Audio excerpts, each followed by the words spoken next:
Welcome to my channel. Subscribe to my channel. ಎಲ್ಲರಿಗೂ ನಮಸ್ಕಾರಗಳು.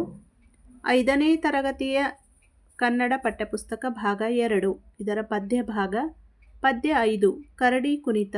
ಈ ಪದ್ಯದ ಪ್ರಶ್ನೋತ್ತರಗಳನ್ನು ತಿಳಿಯೋಣ.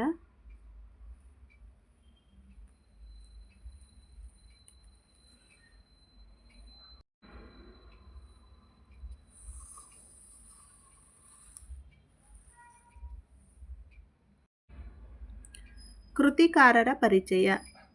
ಇದಕ್ಕೂ ಮೊದಲು ನಮ್ಮ ಚಾನಲ್ನ ಸಬ್ಸ್ಕ್ರೈಬ್ ಮಾಡಿಲ್ಲ ಅಂದರೆ ಪ್ಲೀಸ್ ಸಬ್ಸ್ಕ್ರೈಬ್ ಮಾಡಿ. ದ ರಾ ಬೇಂದ್ರೆ. ಕಾವ್ಯನಾಮ ಅಂಬಿಕಾತನಯ ದತ್ತ. ಇವರು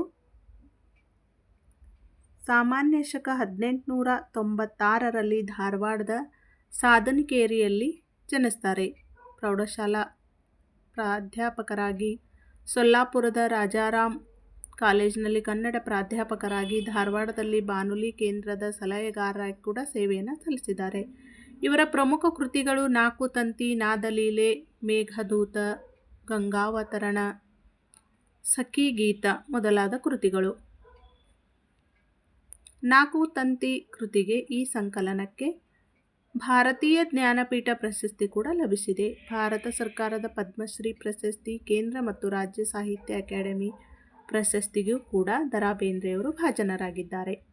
ಪದಗಳ ಅರ್ಥ: ಕುಣಿಗೋಲು ಅಂದರೆ ಕುಣಿಸುವವನು ಹಿಡಿದುಕೊಳ್ಳುವ ಕೋಲು, ಕೈಗಡಗ ಕೈಗೆ ಹಾಕಿಕೊಳ್ಳುವ ಬಳೆ, ಜಾಂಬವಂತ ಕರಡಿ.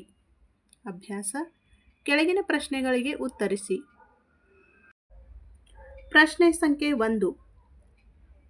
ಕರಡಿಯನ್ನು ಕುಣಿಸುವವನ ವೇಷಭೂಷಣ ಹೇಗಿತ್ತು? ಕರಡಿಯನ್ನು ಕುಣಿಸುವವನ ಕೈಗೆ ಕೈಗಡಗ, ಕುಣಿಗೋಲನ್ನು ಹಿಡಿದುಕೊಂಡು ಹೆಗಲಿನ ಮೇಲೆ ಕೂದಲಿನ ಕಂಬಳಿ, ಕೈಯಲ್ಲಿ ಢಮರುಕವನ್ನು ಹಿಡಿದಿದ್ದನು. ಕರಡಿಯು ಕಾಡಿನಲ್ಲಿ ಏನುಂಡು ಬೆಳೆದಿದೆ? ಕರಡಿಯು ಕಾಡಿನಲ್ಲಿ ಜೇನುಂಡು ಬೆಳೆದಿದೆ. ಕರಡಿಯು ಏನು ಮಾಡಿದರೆ ದನಿಯು ದಾನವನ್ನು ಕೊಡುತ್ತಾನೆ? ಕರಡಿಯು ಧನಿಕರ ಮನಿ ಮುಂದ ಕಾವಲು ಮಾಡಿದರೆ ಧನಿಯು ದಾನವನ್ನು ಕೊಡುತ್ತಾನೆ. ಕರಡಿಯು ಕೈ ಮುಗಿದು ಏನೆಂದು ಹಾರೈಸುತ್ತದೆ? ಉತ್ತರ: ಕರಡಿಯು ಕೈ ಮುಗಿದು ಕುಣಿಸುವವರ ಹೊಟ್ಟೆ ತಣ್ಣಗಾಗಲಿ ಎಂದು ಹಾರೈಸುತ್ತದೆ. ಕರಡಿಯ ಕುಣಿತಕ್ಕಿಂತ ಯಾರ ಬುದ್ಧಿಯ ಕುಣಿತ ಮಿಗಿಲಾದುದು ಎಂದು ಕವಿ ಹೇಳ್ತಾರೆ.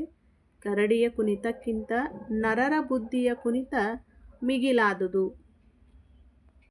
ಕೆಳಗಿನ ಪದ್ಯಭಾಗವನ್ನು ಪೂರ್ಣಗೊಳಿಸಿ ಕಂಠಪಾಠ ಮಾಡಿರಿ.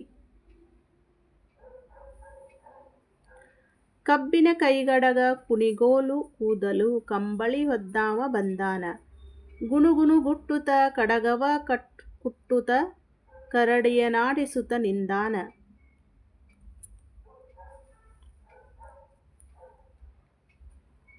ಈ ಮನುಷ್ಯ ಎಂದೆಂದೋ ಕವಲೆತ್ತು ಕೊಡಗ ತನಗಾಗಿ ಕುಣಿಸುತ್ತ ನಡೆದಾನ. ಕರಡಿ ಕುಣಿತಕ್ಕಿಂತ ನರರ ಬುದ್ಧಿಯ ಕುಣಿತ ಮಿಗಿಲಹುದು ಕವಿ ಕಂಡು ನುಡಿದಾನ. ವ್ಯಾಕರಣ ಮಾಹಿತಿ. ಪ್ರಕೃತಿ ಭಾವದ ಬಗ್ಗೆ ತಿಳಿಸಿದ್ದಾರೆ.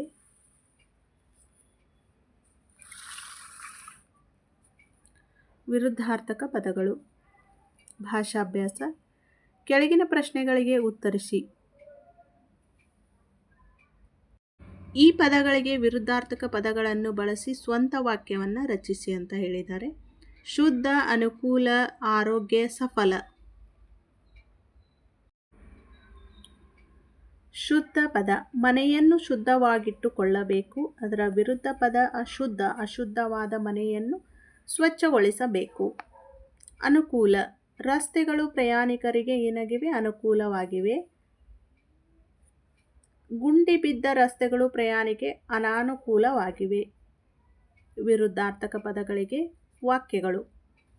ಆರೋಗ್ಯ: ಆರೋಗ್ಯವೇ ಭಾಗ್ಯ, ಅನಾರೋಗ್ಯವೇ ದುರ್ಭಾಗ್ಯ.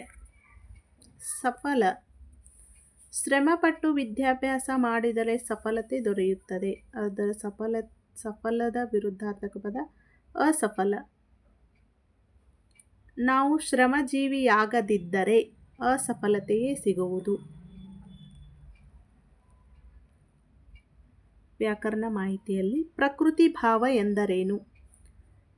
ಕೆಲವು ಸಲ ಸ್ವರಕ್ಕೆ ಸ್ವರವು ಪರವಾದಾಗ ಯಾವುದೇ ರೀತಿಯ ಸಂಧಿ ಕಾರ್ಯವು ನಡೆಯುವುದಿಲ್ಲ. ಇದನ್ನು ಪ್ರಕೃತಿ ಭಾವ ಎಂದು ಕರೆಯುತ್ತೇವೆ.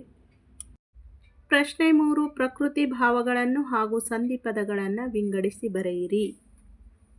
ಪ್ರಕೃತಿ ಭಾವಗಳು: ಓಹೋ, ನಿಧಿ ಸಿಕ್ಕಿತು, ಅನ್ನ, ಅಲ್ಲಿ ನೋಡು, ಆ ಅರಸು, ಈ ಮನೆ. ಇವೆಲ್ಲ ಪ್ರಕೃತಿ ಭಾವಗಳಾದರೆ ಸಂಧಿಗಳು: ಅಡಿಗಲ್ಲು ಹಳ್ಳಿಯಲ್ಲಿ,